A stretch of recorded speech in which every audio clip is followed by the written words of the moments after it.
And there's Sean on his dirt bike. I saw his face just turn to terror. And all of a sudden my front wheels hit a ditch and I started flipping and the machine landed on me multiple times and broke my back at T4. The back break is what squeezed my spinal cord. It was instant paralysis. I could not feel my feet, toes, anything, relearning everything. The things that you have to now discuss of like, how do you go to the bathroom and things not functioning the way that they used to. I remember this one moment of realizing that I had become everything that I thought disability was. I felt very unattractive. I was unhealthy, unhappy, now unemployed, unsuccessful. I had a story in my head that that was my destiny. Right. Because I couldn't change the fact I had a disability. Therefore, all these other things must be true. All right, you guys, welcome back to the Low Bottom High Rise podcast with me, Moira Kucaba, and I have one of my favorites, one of my all-time favorites, smile, Sarah Foley on Instagram, The Vertical Blonde. You are one of literally the most badass women I know. Truly, truly. You are just, you've got me wrapped around your finger. Like the instant we met, we kind of fell in love with each other. You are an incredibly powerful speaker and coach, and your story, everybody needs to hear it. Everybody needs to hear it. So I'm so grateful to have you on the show today. Oh, what a warm welcome. You are one of my favorites too. Trust me. It's pretty cool. We can collide and just come together. I mean, I've been watching you and following you for so long, and we've talked kind of offline. You've had a big impact on my life and my family. And so it feels equally as big of an honor for me. Oh, thank you. Thank you. That means the world to me. I mean, that's what you both of us feel like we're here to do, impact and change lives. And we have kind of an insatiable drive to do that. And I think that's why we click so much. Totally. But I want to ask this question. Obviously, there's a big story here, right? Which not many would know if they just see this little box and see your face. Yep. There's a really big story here. But before we go there, can you define or just, answer who is Sarah Foley? Oh, goodness. That's a loaded question. I know, right?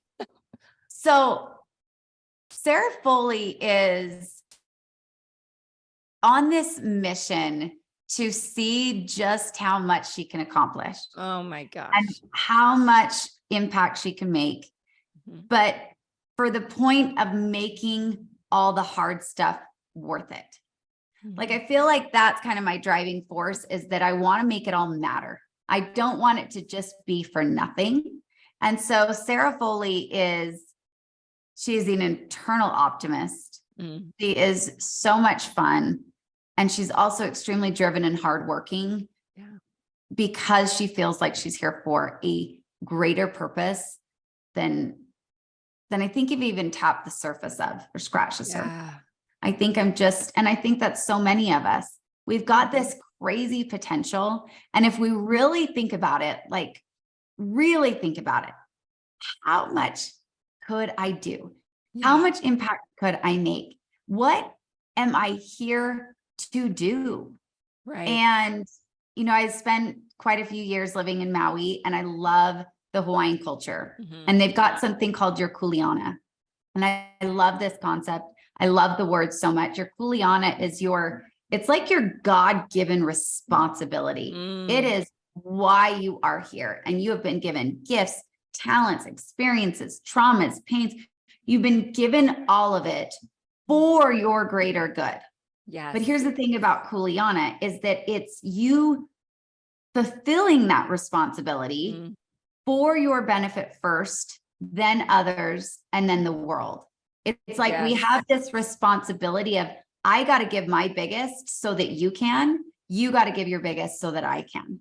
Yes. Like, we cannot do it without each other, but it starts so internally. It starts with us.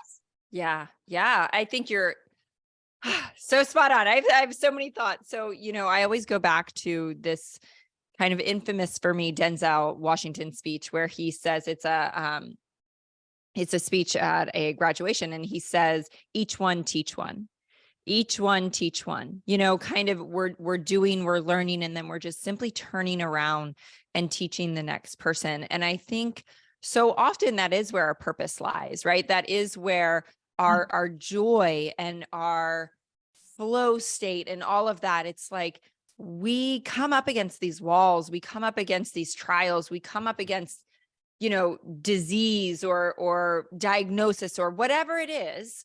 And if we don't do the work, if we don't grow through it and learn through it and evolve to a higher level of us, it was, like you said, it was almost for nothing. Like all it was pain. All it was pain. Exactly. It's just pain without it mattering for something bigger. But that's where we come into play. Mm-hmm. And if we don't make it matter, I loved what my therapist always called it post-traumatic growth.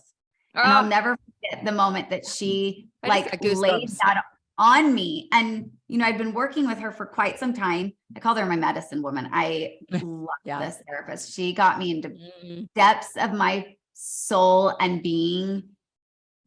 She's on another level. She's so tapped in. And I remember one day she said, "You've reached post-traumatic growth."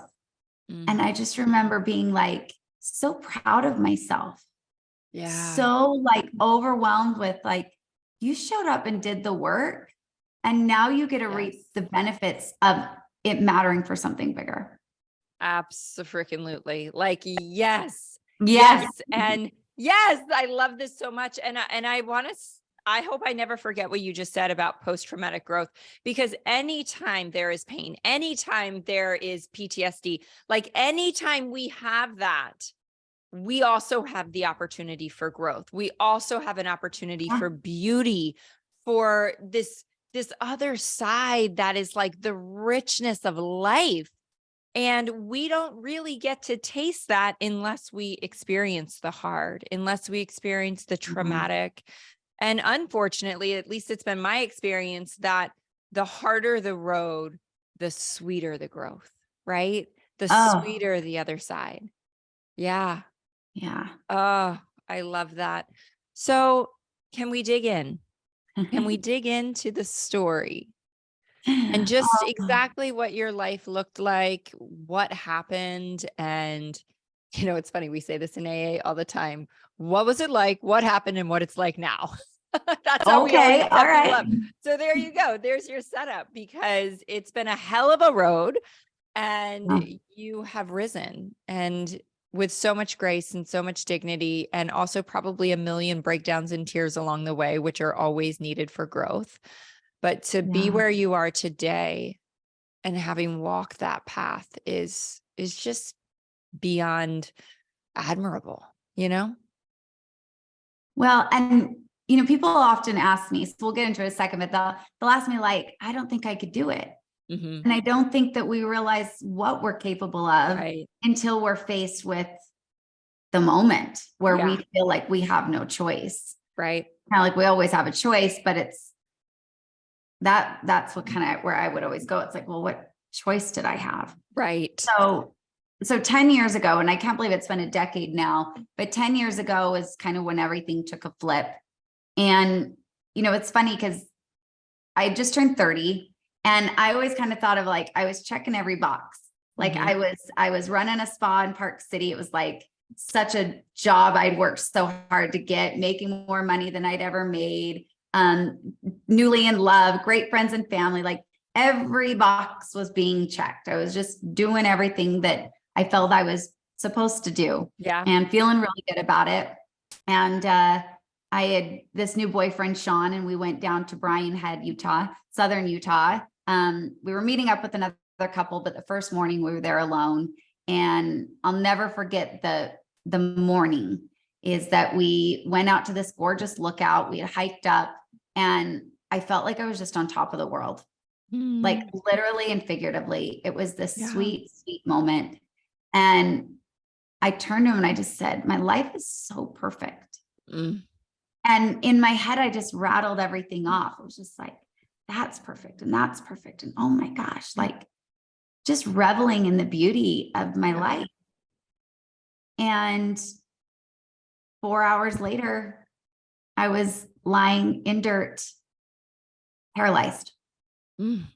So it's fascinating how quickly life can obviously take a flip, for the better or for the worse. Right. And so that later that day, we had met up with another couple, and the other guy had brought like a trailer full of dirt bikes and four-wheelers and all these kind of off-roading toys. And we had gone kind of on what a trail. you do in Utah. This is not out of the norm. What you right? do. Yeah. Yeah. What you do. And so we went out on these four-wheelers, and I was really inexperienced. And so I remember Sean just being so good to me. He was like, look, we've got a helmet for you. I'm going to put you on the biggest, sturdiest one. We're staying on the dirt roads. We're not going off-roading, like just really easy ride. We packed a picnic. We put the cooler on back of mine. Just a really easy ride. And at one point, the road kind of went up and around this bend, and we couldn't quite see what was on the other side, if we needed to turn around. So the guys went on up ahead. And a few minutes later, the other guy was up on top of the hill now waving us up, saying, you're good, come on up.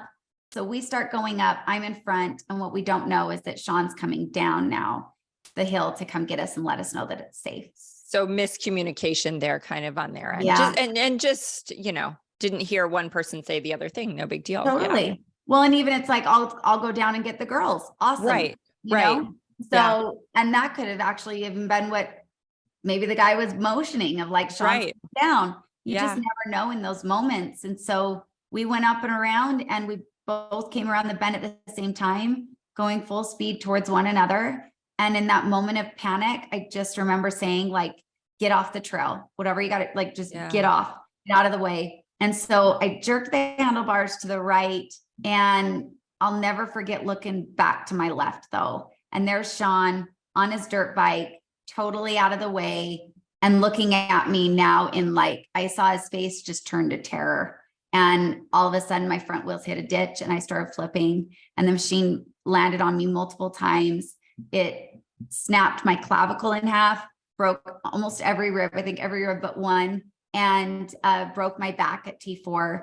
And the back break is what squeezed my spinal cord, and it was instant paralysis. I could not feel my feet, toes, anything. And it's interesting. I just told this story yesterday to another group, and I kind of like, that's the moment of impact, right? And then it's like, I want to hurry and get to the moment of when I turned everything around about 4 years later. It was like, in 4 hours, my life changed. And then it took 4 years to get me out of it.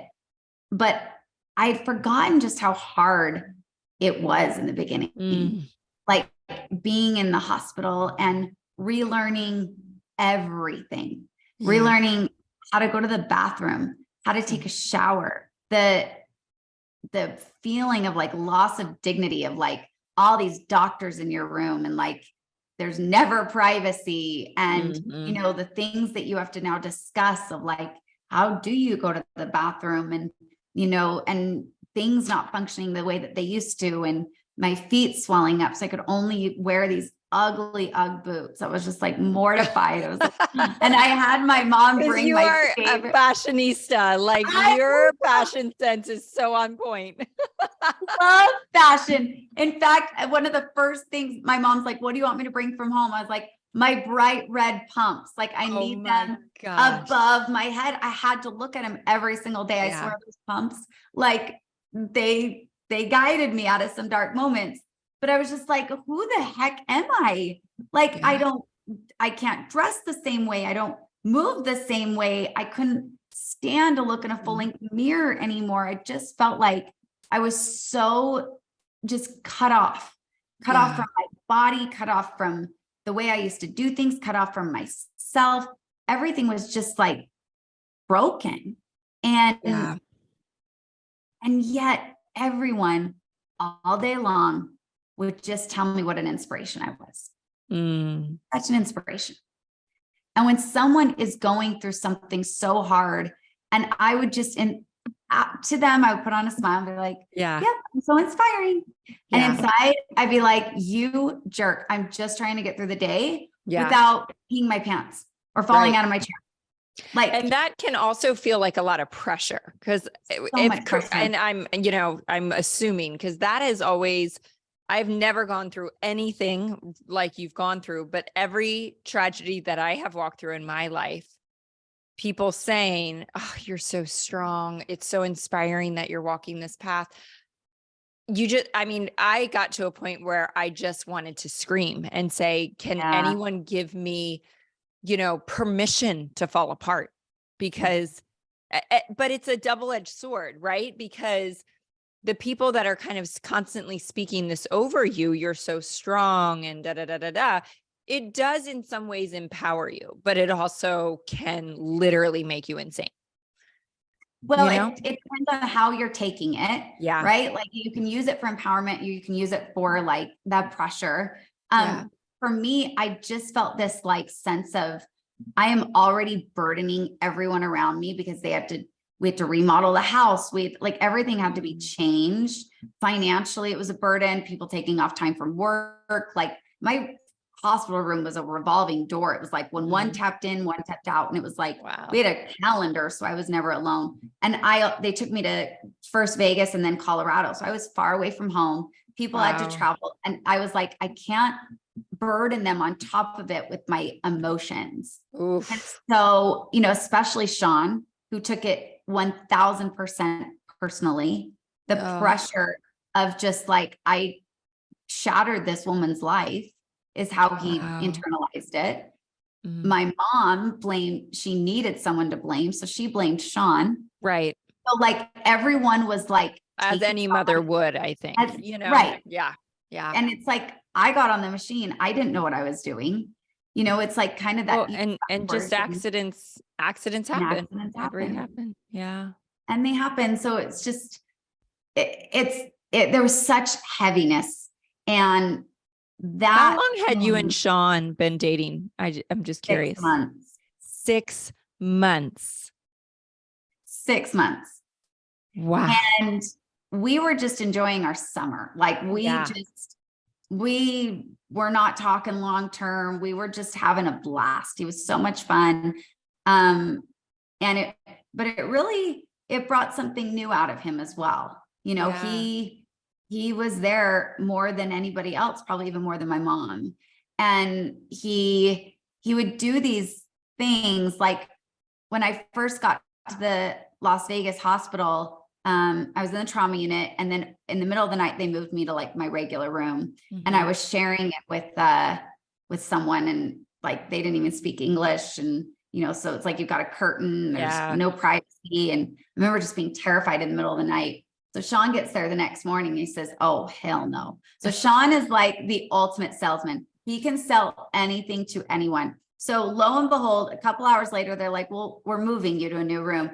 He got me somehow to the room that they hold for the president. Like if the president's in the hospital. Oh my gosh. So now the entire hospital staff thinks I'm like some crazy celebrity because I've got this like massive hospital room with like sofas and like this massive room. People are like, who is this chick?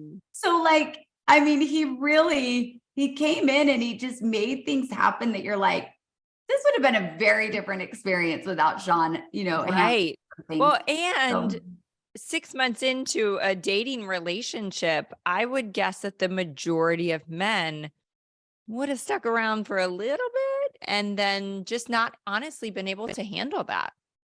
And even if it was reversed, women and men, right? I'm not pinning that on men. I'm just saying, I think anyone in that experience, that is so much to walk through alongside you.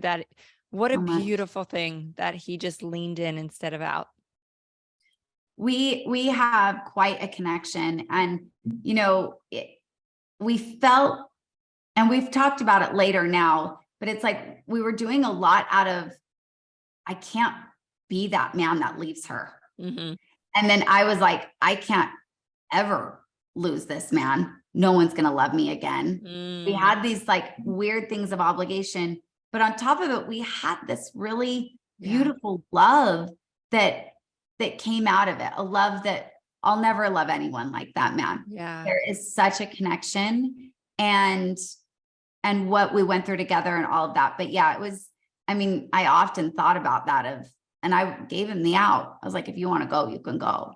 Wow. There's no, you can leave. Yeah. And I remember he's saying one thing in the hospital. He said, I never realized how much I loved you until I thought I was losing you. Mm. And so that perspective was really tight. Yeah. And I will say that we've healed through it very differently. Yeah. And that, you kind of have to let people heal how they need to heal. Yeah. I think a lot of us think that our way is, we've got the answer for everybody, and people need to heal on their own time, in their own way. And we have to really give them permission to do that without taking it personally if they're not doing it how we want. So, right. I love that. I love that permission, because you're absolutely right. I mean, healing is such a personal journey, and nobody, including ourselves, and when it's our own healing, can put that on a timeline, and to be able to give grace, even though, you're so kind of intertwined in that, is really miraculous, honestly. You said it took 4 years, and I'm sure it's, all of our work is really a lifetime, right? Totally. There's not a start, there's not an end. It's always working. But there was 4 years of kind of some real darkness, understandably. So what did those 4 years look like? Was there kind of a significant turning point in the journey for you? Can you pinpoint something, or was it kind of a lot of shifts, along the way? Well, for all of us, especially Sean and I, were like, let's just hurry up and get back to life. Let's do whatever we can to pretend like it didn't happen. So I didn't give myself any space to heal. And I will say that even I went to state-of-the-art rehab for spinal cord injury. It was where Superman, Christopher Reeves, went, so good. They do all these things to get you physically independent, but I had 2 appointments with a psychologist. 2. What? And one of them I didn't even show up for, because I was like, I'm not getting anything out of this. That's insane. So people are broken emotionally, and that aspect of it is completely missing from the recovery. But their whole focus is, we got to get you independent so you can get back home and be okay to live. They're doing their job. Somebody is just not having the awareness that there's probably another person, totally, or team that needs to be doing their job alongside the people that are working on the physical. Yeah. So that was heavy. And I looked for a therapist afterwards, but it was like, no one understood what I was going through. And it's like, it was a lot. So I just wanted to get back to life. So I started checking back me and those boxes I got to check. I can relate. I went back to running my spa within 7 months of getting hurt. I was back running my entire spa, dying on the way to and from. I would just sob. I had a 45-minute commute and just sob my entire drive. And then it was like, okay, pull it together and then get. And you're driving yourself at this point. I mean, it's hard for me to even wrap around logistically, what that actually looks like for you on a daily basis, Yeah. So cool about that rehab is that I did driver's ed there. They really did set you up. They even had airplanes. They had this whole room in the basement where they had a piece of a car so you could practice getting in and out. They had airplane seats. They had baby cribs. So it was what does your life look like, and what do we prep you for? So I was ready. And so it's actually pretty easy. You put hand controls in it, and I just drive with a little lever with my steering wheel. And I tell you, once I finally got my own car modified and was driving myself, that was pure freedom. It was you kind of go back to being 15 right before you get your license, when you're independent. So, so driving myself up the canyon to Park City, running my spa, bawling the whole way. Sean and I got married. We got married on the anniversary date of the accident, because that was our way of life. We'll make it a good day, not a bad day. Yes. Now it's freaking emotional. Yeah. I'm just I don't even know. Every year is a little different feeling on that date. We had a baby. Wow. Childbirth was a breeze. I literally slept through it because I didn't feel the pain. So, and you were able to physically do that yourself. There wasn't a, different birthing situation. That's amazing. That is so beautiful. I know. Isn't that cool? So I know I found this really great doctor. I had a friend, she had given birth to multiple babies, and she was like, she put that seed. She's like, you don't need anything different. Your body knows what to do. And sure enough, it knew what to do. And I woke up in the middle of the night. He was 5 weeks early, so he was a little bit early. Yeah. I woke up in the middle of the night and my body just felt like it was like squeezing itself, and woke up and I'm like, Sean, like something's up, and water had already broken, rushed to the hospital, pushed twice. And this baby just went, just slipped right out. Oh, but it was crazy actually being able to push. Like all of that was so wild to see how amazing our bodies really are. And how often does that happen? I mean, are doctors kind of saying what your girlfriend's saying? Like, yeah, you can get pregnant, no big deal. Or is there concern there? I mean, these are the questions that I think people are always wondering from the outside. Like, wait, what? How did this happen? Well, I think I was really lucky because I know that a lot of other women have been told they'll have to have a C-section. Gotcha. And that kind of hurts my heart because their bodies just really do know what to do. Right. And I had a really great experience. I had a really great doctor. I mean, literally though, we got to the hospital and our doctor didn't even make it out of his driveway at home because it was middle of the night before the baby was out. So it was like, that's incredible. He just popped right out of there. And I think that's just a really good reminder. Like our bodies know what to do. Yeah. And that's with everything, our intuition, everything. I think I would have leaned in a little bit more on my own intuition of what do I need and how do I need to get through this? When I first met my therapist, back to pivotal moment. So it was checking boxes, right? We just kept going through the motions.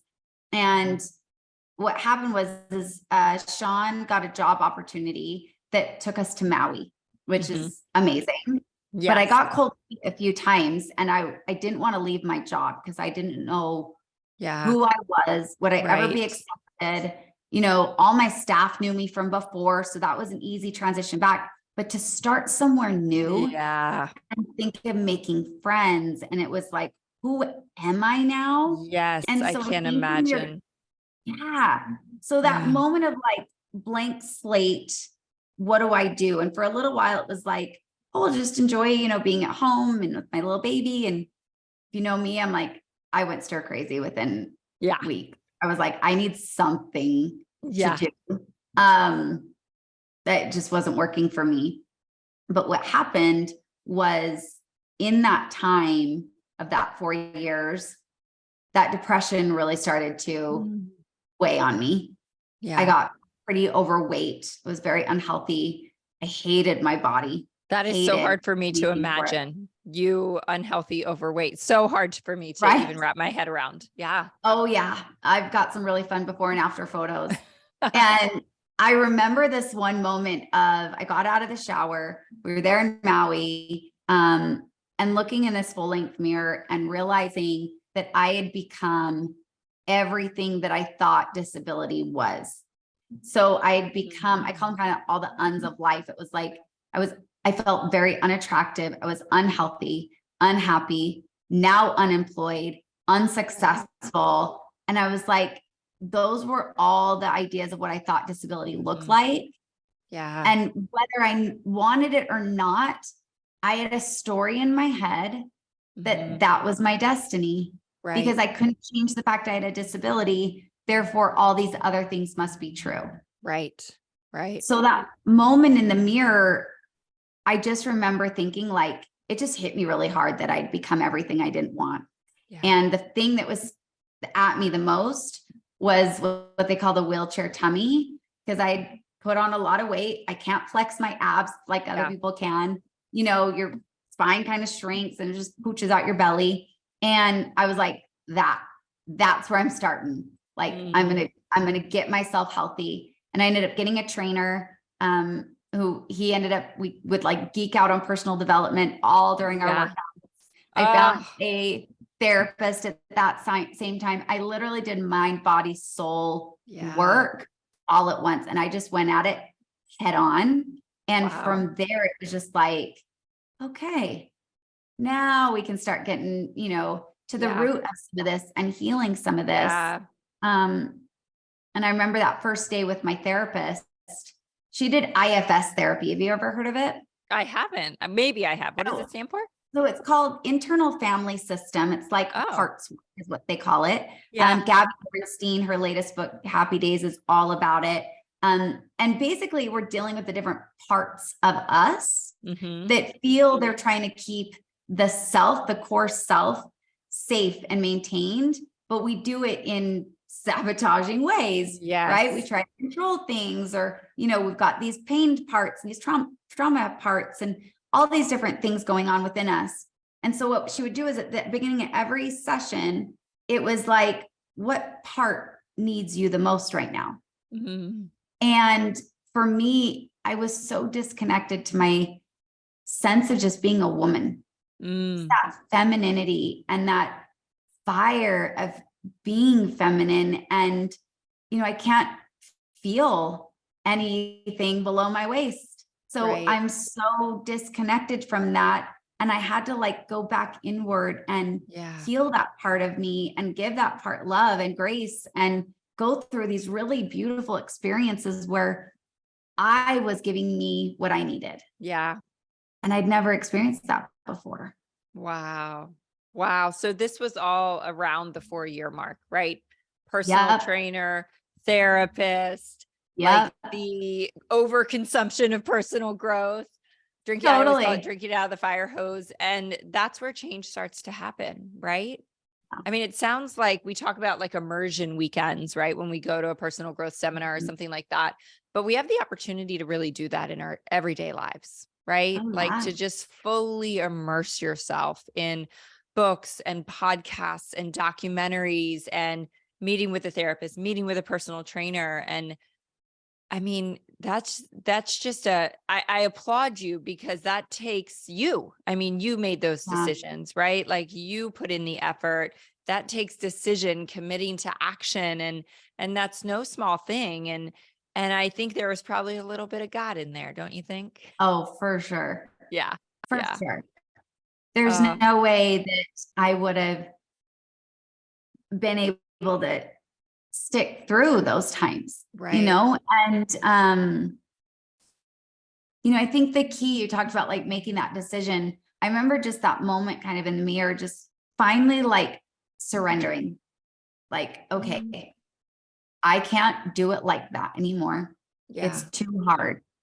And I would just pray constantly for healers, bring me healers. I don't know what to do. And so I would just pray for healers, and I would meet the most random people who would teach me new ways about nutrition, or they would teach me new ways about, the spirit of the islands. Even that became such a healing aspect. If anyone needs a place to heal, you go to Hawaii. They have a very different way of just looking at our pain and looking at how to heal. There's just such a gorgeous culture. And it was just this constant openness and prayer of, I need healers. I need ways to heal. And that's when people just start. I mean, it's so cliche of when the student's ready, the teacher appears. So true. So true. Yeah. I always say cliches are cliches because they're so true. They just are. That's why they become cliches. And it's so true. I mean, how crazy is it that you end up in Hawaii? I know. I have just a little bit of knowledge of their, they're just their modalities and their beliefs and the way they look at things. And it is so radically different from the continental United States. And I mean, can you imagine if you hadn't been there for that time period, I feel like. Well, and it's funny coming, because now I've moved back to Utah, where I was before, and I came back a wildly different person. Yeah. People were just kind of because you kind of go back and say hi to old friends, and it's just, no one recognizes you anymore. No one has any, what, and a lot of these people that were there at the hospital with me and, they're experiencing it with me. And I just spoke a couple months ago, and one of the girlfriends that, she flew in multiple times, she was there in the audience and she just couldn't stop sobbing. She's like, I would have never guessed this would have come out of what we saw you going through. And I'm tearing up. Yeah. It was Because so powerful. I see you on this side, right? And I see the force that you are in this world. And, when we first met, it was funny because we were both in the gym. And I don't know if I ever told you this, but I saw your headshot, right? When we were both speakers at an event, and I had no idea you were in a wheelchair. I hadn't gone down the rabbit hole of your story. And so I had no idea. And we saw each other in the gym, right? So we're both just kicking our asses in the gym. And I feel the vibe. I didn't put together in that moment because, we all look a little different in the gym than when we're speaking on stage. Totally.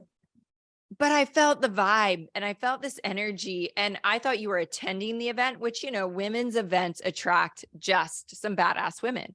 And I was like, Totally. I need to know her. I need to know her. I feel an energetic connection. And then to see you take the stage and to hear your story and it is the feeling that I get from you is it is the brightest light, but it is somebody in her power, somebody standing in her authenticity and her boldness in the most divinely beautiful way. And it is just a gift to be able to witness that. It truly is. Yeah. I have no words. I'm so grateful to hear that, because, it's a journey and it's exhausting sometimes. And you question gosh, do I need to do all this? There's so many that just sit back and collect a disability check and that's it, and I could do that. But you couldn't. But I couldn't. Yeah. But I can't. There is just too much that can come from this. Yeah. And I think that was the kicker. I was I remember just kind of one day thinking, every time I go into a room, no matter what I'm feeling or doing, every eyeball goes to me. They just do. It's out of the norm. Right. It's different. You don't see it very often. Right. And I remember just thinking what if I used that? Yes. What if I just took full advantage of that as an opportunity? And then it was little by little, I would do something to be bold. I remember I used to dress a lot more in black, very conservative, but I would play with different colors of lipstick. And I'd wear a really bright pink or purples and just all kinds of different colors. And it was my way of being bold, and then I would be what if I added some big earrings? And what if I did this? Yes. And then it was every time I did it, I felt a little bit more me. I felt a little bit more there I am. I love that. And I think that so often we get in these ruts, or we get in what we should do or how we're supposed to do it, all of those things, but we know it doesn't feel aligned. There's something that's off. But when you are in alignment, that's the energy I think you felt that day in the gym, where I was I am right where I'm supposed to be, doing what I'm supposed to do in the way that only I can do it. Yes. It feels so good. So good. So good. And it's so interesting to me because obviously, yes, you're paralyzed from the waist down. You're in a wheelchair when you come into a room. But what you just shared about the feeling of when you come into a room and you feel like eyeballs are on you. In your case, I think that's a fact, right? That's just the situation. But we can all feel that, right? And this, we just want to disappear and we want to crawl under the rug and we want to, just kind of slide into the corner. But when you step into that power and you can say, I'm going to walk into that room and not from a superficial to have eyeballs on me. It comes from this ownership. Yes. And Who you own are. my being and own my space and own this God-given gift that I was built to be. I mean, what a radical shift from I want to disappear to see and watch me roar, right? Totally. Yeah. Yeah. And come with me. Right. Because I Yes. think that was such a big thing too, of like, I needed to see other people in their power to do it for Yes. myself. It's The hard part for contagious. me is that it's so contagious. The hard part was that I didn't see that ever with a woman in a wheelchair. Right. And I Right. kind of had to like be it before I saw it, Yes. you know, but I think that when we see other women fully owning that, and again, it's not from a superiority, it's not from No. any of that. It is from I truly am grateful to be who I am. Yeah. And I'm leaning into that Kuliana I talked about, of that Yes. responsibility of like, when I really think about it, this is a huge responsibility. Yeah. And I feel like I am in this chair as the woman I am with a huge responsibility. Mm-hmm. And when you think of it that way, that it's not about you, Right. you can't help but shine that. You don't want to shy away from those eyeballs. Because those were me for a lot of days. I was just like, don't look at me. I don't want to look at myself. Right. Maybe that's where it comes from. We're resisting really looking at ourselves. Right.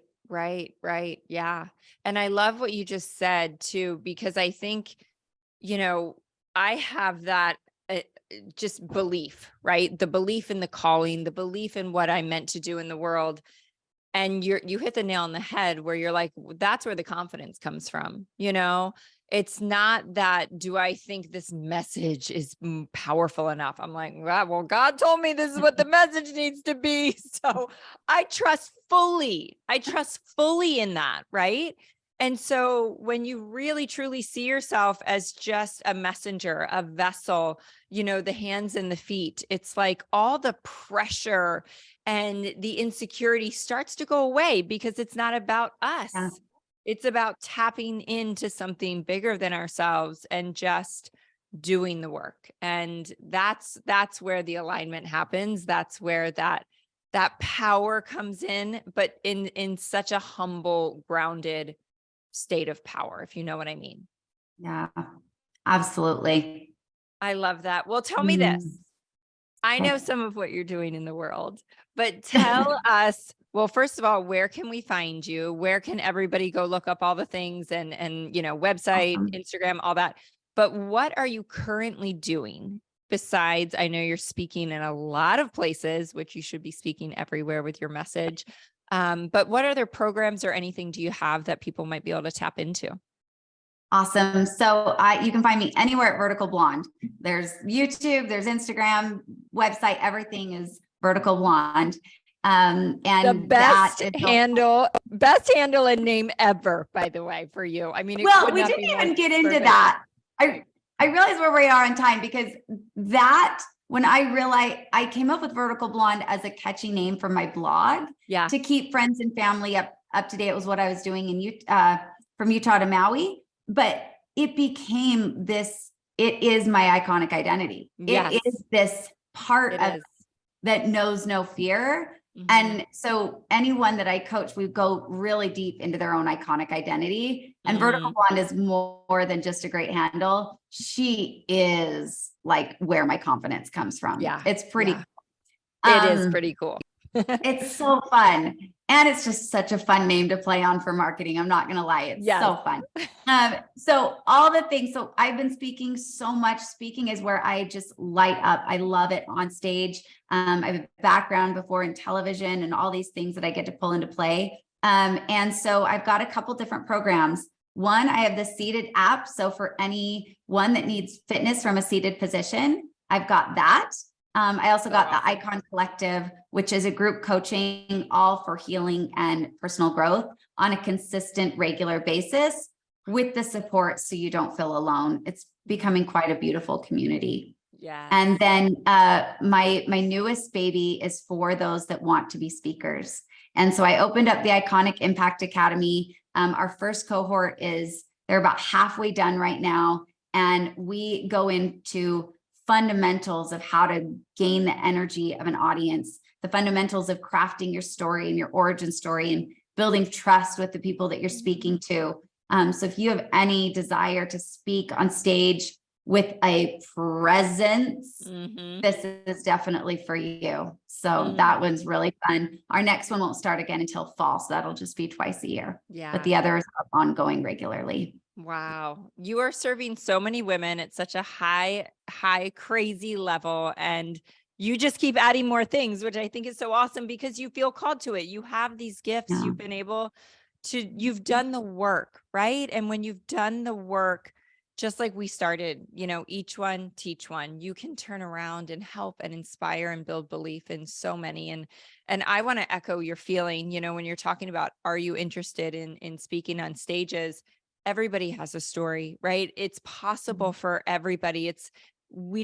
People that are speakers, people that write books, people that, have podcasts, they don't have all the confidence in the world and like, I'm going to go do this thing. It's a whisper, right? It's a whisper that you're called to it.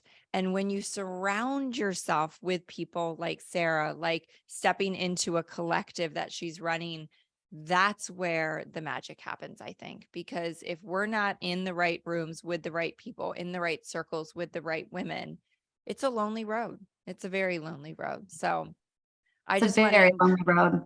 Yeah. I want to encourage everybody to plug into everything of yours, and it'll all be in the show notes below, and they'll have direct access to everything. But Sarah, thank you for your time today. You're so welcome. I want to just wrap by one thing because it's pulling my heart to do it. Yeah. So you talked about the whisper, and I always talk about like putting the microphone on the right place.